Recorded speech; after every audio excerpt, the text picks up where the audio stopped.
There's a strange irony in how we live today.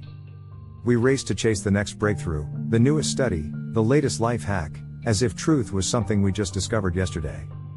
But beneath all the modern noise, the deepest truths have been here all along, quietly waiting for us to remember them. Ancient philosophers, sages, poets, they knew things we now prove with fMRI scans, neuroscience, and peer-reviewed journals. Things they didn't measure in labs but felt in the marrow of life.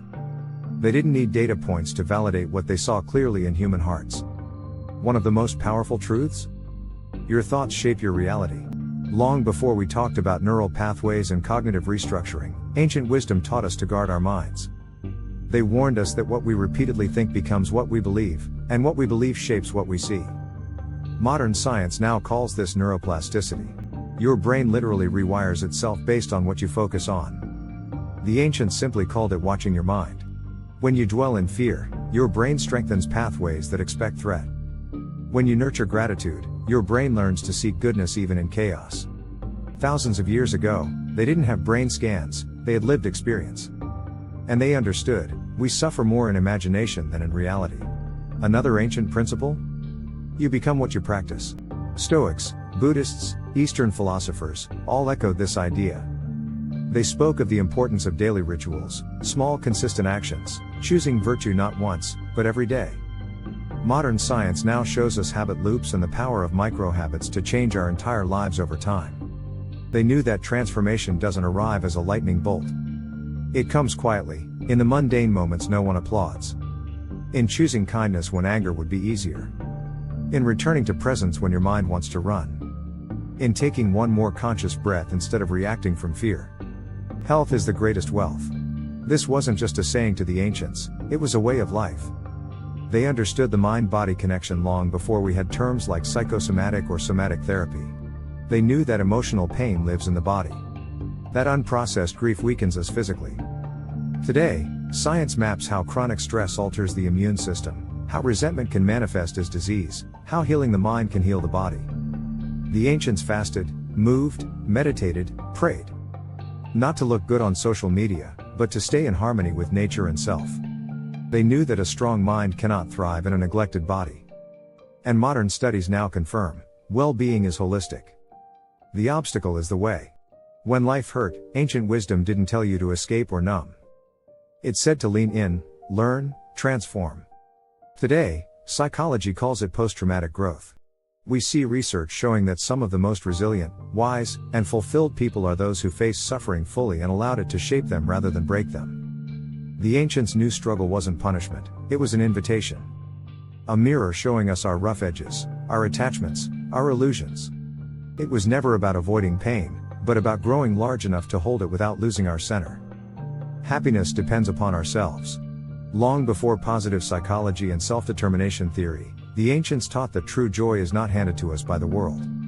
It grows from within. External circumstances shift like weather, but the climate inside us is what determines whether we thrive or wither. Modern science now affirms this. Studies show that while external events affect us temporarily, long-term happiness is overwhelmingly tied to mindset, meaning, and inner narrative. The ancients knew it intuitively: build your inner fortress first. Nature does not hurry, yet everything is accomplished. In a world addicted to speed, hustle, and instant gratification, this feels almost subversive. Ancient teachings, especially from Eastern philosophies, urged us to live in rhythm with nature's pace. To trust seasons. To honor rest. To value the unseen, slow, organic growth that happens beneath the surface. Science now shows us that chronic stress and constant urgency sabotage not just our health but our creativity, our relationships, our very sense of self. We are designed for cycles, not linear acceleration. When you rest, your brain consolidates memory. Your body repairs. Your soul realigns. The ancients understood this without research grants or lab reports. Because they watched the trees, the rivers, the stars, and learned patience, trust, surrender. All these pieces of wisdom, passed down over centuries, point us back to one essential truth: we already know what matters. We've just forgotten in our rush to prove, to gather, to outpace one another. Modern science has finally started to catch up, validating what sages and mystics whispered long ago. And in that, there's a gentle invitation: return. Return to simplicity. Return to your breath. Return to values that outlast trends. Return to practices that nourish instead of deplete. Return to the understanding that life is not a problem to solve but a mystery to live. The ancients didn't have the noise we have. They didn't measure their worth in followers, achievements, or constant productivity. They measured it in alignment, in presence, in the quiet knowing that they were living in harmony with themselves and the world around them. When we read these ancient words today, we often nod politely and then scroll on. But if we pause long enough, they can save us. From the burnout we normalize. From the loneliness we disguise. From the endless chase that never truly fulfills. Ancient wisdom doesn't ask us to reject modern life. It asks us to bring consciousness into it. To live with intention, even amidst the chaos. To remember that the deepest truths don't expire, they only deepen. So next time you find yourself caught in the urgency of modern life, remember, science is only now confirming what the soul has always known. The wisdom you need isn't new.